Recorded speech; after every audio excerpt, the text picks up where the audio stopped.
What if I told you that after 40 years of solving crimes, the most chilling case of my career didn't happen in some dark alley or abandoned warehouse, but right in my own backyard during my retirement? I'm Detective Frank Morrison, and at 68 years old, I thought I'd seen everything the criminal world had to offer. But sometimes, the most extraordinary mysteries find you when you least expect them. 3 months into my retirement, I was finally enjoying the quiet life in my small suburban home in Springfield, Illinois. No more late-night calls, no more crime scenes, no more chasing down leads that went nowhere. Just me, my morning coffee, and the morning news. Or so I thought. It started on a Tuesday morning in October. I was out in my front yard, raking leaves like any other retiree, when I noticed something odd about my neighbor's house across the street. Mrs. Eleanor Hartwell, an 82-year-old widow, had lived there for over 30 years. She was the kind of neighbor who waved from her window every morning at exactly 7:15 a.m. while watering her plants, like clockwork, every single day. But that Tuesday, her routine was different. The curtains were drawn tight, which was unusual for Eleanor. She loved natural light and always kept her living room curtains open during the day. What really caught my attention, though, was the fact that her newspaper was still lying on her front porch at 10 a.m. Eleanor always retrieved her paper before 7:30 a.m. Now most people would have shrugged it off. Maybe she was sick, maybe she was visiting family, maybe she just decided to sleep in. But after 4 decades of detective work, you develop what we call cop instincts. Something in my gut told me this wasn't right. I walked across the street and knocked on her door. No answer. I knocked again, louder this time. Still nothing. I tried calling her name, but the house remained silent. That's when I noticed something that made my blood run cold. The front door was slightly ajar, just barely visible unless you were looking for it. Eleanor was obsessive about home security. She had 3 deadbolts, a security chain, and always double-checked her locks before bed. There was no way she would leave her door open, even by accident. I pushed the door open slowly and called out, "Eleanor?" "It's Frank from across the street. Are you okay?" The house was eerily quiet, but I could smell something strange in the air. Not quite chemical, not quite organic, but definitely out of place. I stepped inside, and immediately my years of training kicked in. I started scanning the room systematically, looking for anything out of place. The living room appeared normal at first glance, but then I noticed something peculiar. Eleanor's coffee table, which usually held her morning medications, reading glasses, and a small decorative bowl, was completely empty except for a single playing card placed precisely in the center. It was the Queen of Hearts. I'd seen enough crime scenes to know that when something seems deliberately placed, it usually is. But this was just the beginning of what would become the strangest case I'd ever encountered, retired or not. I called Eleanor's name again as I moved through the house. The kitchen was immaculate, which was normal for Eleanor, but her coffee maker was still warm, and there was a half-eaten piece of toast on the counter. Whatever had happened, it had happened recently, probably within the last hour or two. I made my way upstairs, my heart pounding harder with each step. Eleanor's bedroom was at the end of the hallway, and as I approached, I could hear a faint sound coming from behind the door. It was rhythmic, almost like tapping, but very soft. I opened the bedroom door, and what I saw inside challenged everything I thought I knew about crime scenes. Eleanor was sitting in her rocking chair by the window, completely unharmed, but she was in what appeared to be a trance-like state.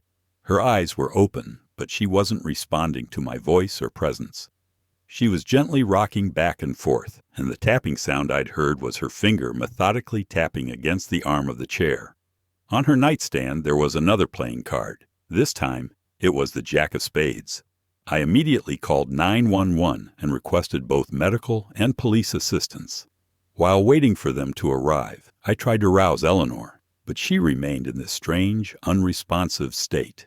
Her vital signs seemed normal. She was breathing fine, but it was as if she was somewhere else entirely. When the paramedics arrived, they were just as puzzled as I was. Eleanor's physical condition was perfect for an 82-year-old woman. Blood pressure normal, heart rate normal. No signs of stroke or medical emergency.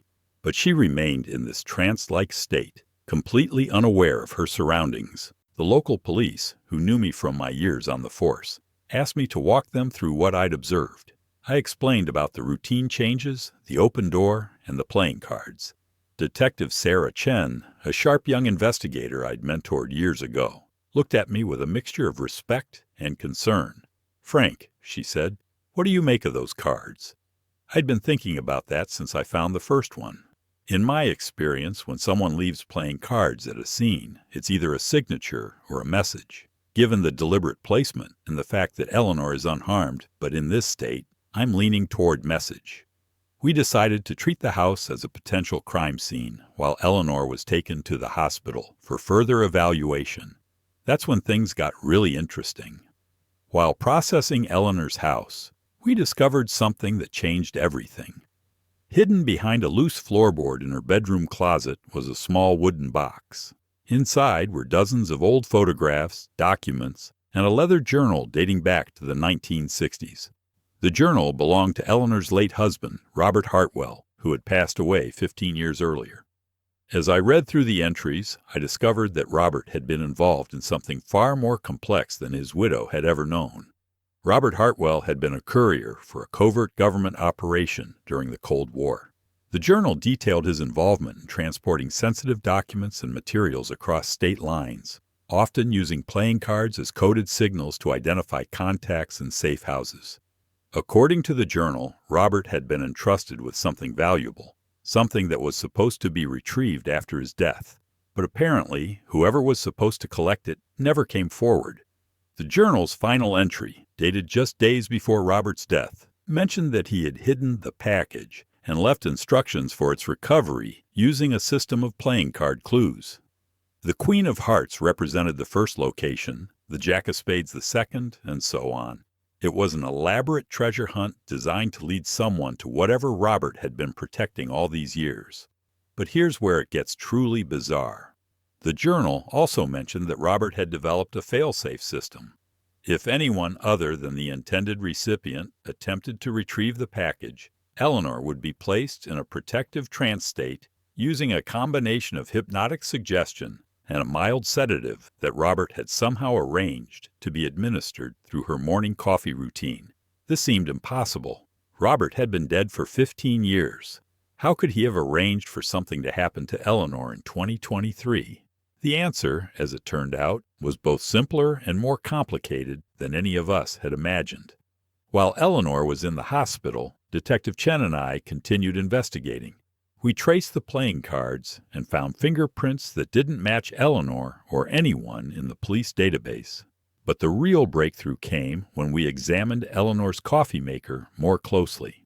Hidden inside the water reservoir was a small electronic device, no bigger than a quarter, that had been programmed to release a mild sedative into Eleanor's coffee on a specific date. The device was incredibly sophisticated, clearly military or intelligence-grade technology. But the most shocking discovery came when we found the third playing card, the King of Diamonds, which had been left inside Eleanor's mailbox while we were processing the house. Someone was watching us, someone who knew about Robert's system and was using it to communicate.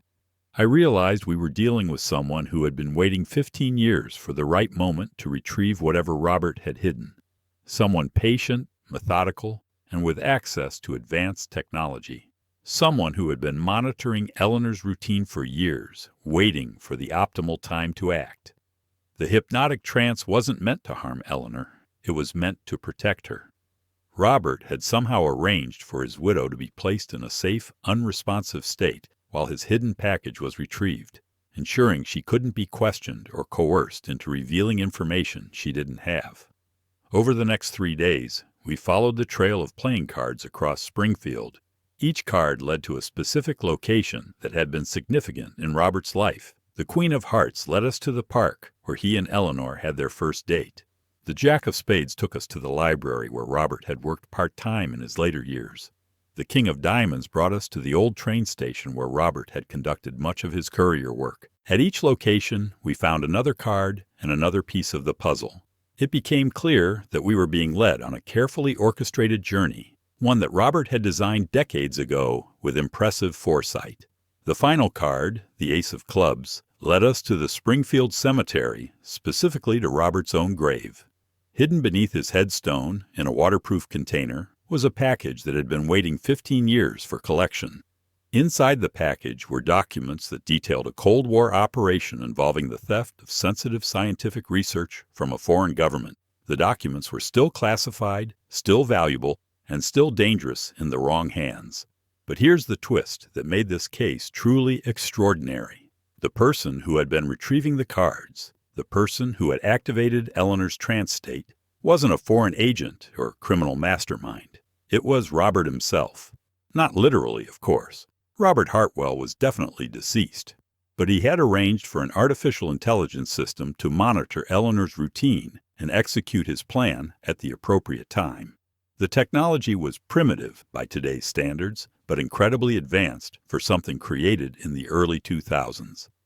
Robert had been dying of cancer and had used his final months to create an elaborate automated system that would protect both Eleanor and his hidden package. The AI had been programmed to wait for a specific trigger, a disruption in Eleanor's routine that would indicate someone was looking for the package. When I knocked on Eleanor's door that Tuesday morning, I had unknowingly activated the final phase of Robert's plan. The AI system recognized that someone was investigating Eleanor's house and initiated the protective protocols Robert had programmed 15 years earlier.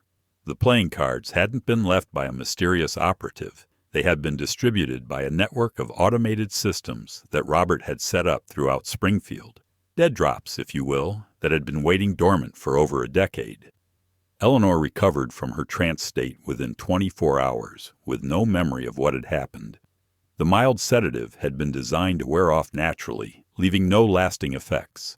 When we explained the situation to her, she was astounded to learn about her husband's secret life and the elaborate system he had created to protect her. The classified documents were turned over to the appropriate federal authorities, who confirmed their authenticity and thanked us for preventing them from falling into the wrong hands. After 15 years, Robert's final mission was complete, but the story doesn't end there.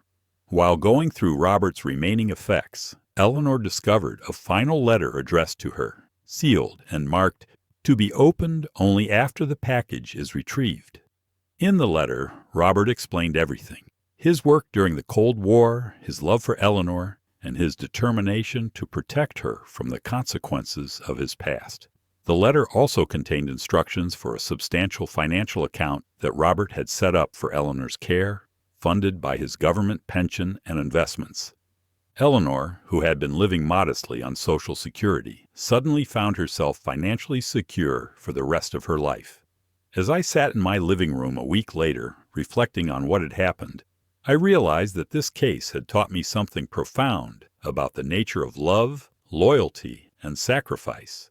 Robert Hartwell had spent his final years not just protecting classified information, but protecting the woman he loved from a world she never knew existed. The technology he had used was impressive, but the real marvel was the depth of planning and foresight required to execute such a complex operation from beyond the grave. Robert had anticipated every possible scenario, accounted for every variable, and created a system that would protect Eleanor while ensuring his final duty was fulfilled. Eleanor and I became close friends after this incident. She often invites me over for coffee, and we talk about Robert's incredible story. She's proud of what her husband accomplished, even if she never fully understood the world he operated in. Sometimes, late at night, I think about all the other secrets that might be hidden in our quiet suburban neighborhood. How many of my neighbors had lives more complex than they appeared? How many untold stories were waiting to be discovered? This case reminded me why I became a detective in the first place. It wasn't just about solving crimes or catching criminals. It was about uncovering the truth, no matter how strange or impossible it might seem. It was about understanding that every person has a story, and sometimes those stories are more extraordinary than we could ever imagine. At 68 years old, I thought my detective days were over. But Robert Hartwell's final case taught me that a true detective never really retires. The mysteries just find different ways to present themselves, And sometimes the most incredible cases are the ones that happen right in your own backyard. The playing cards now sit framed on my mantel, a reminder that the most ordinary things can hide the most extraordinary secrets. And Eleanor, she's back to her routine, watering her plants every morning at 7:15 a.m., waving from her window, and retrieving her newspaper before 7:30. But now I know that behind that simple routine was a love story that spanned decades and a protection system that would make government agencies envious. Sometimes I wonder what Robert would think about how his plan played out. I think he'd be proud that Eleanor's safe, that his secrets are secure, and that his final case was solved by a nosy retired detective who couldn't mind his own business. In the end, that's exactly what he was counting on.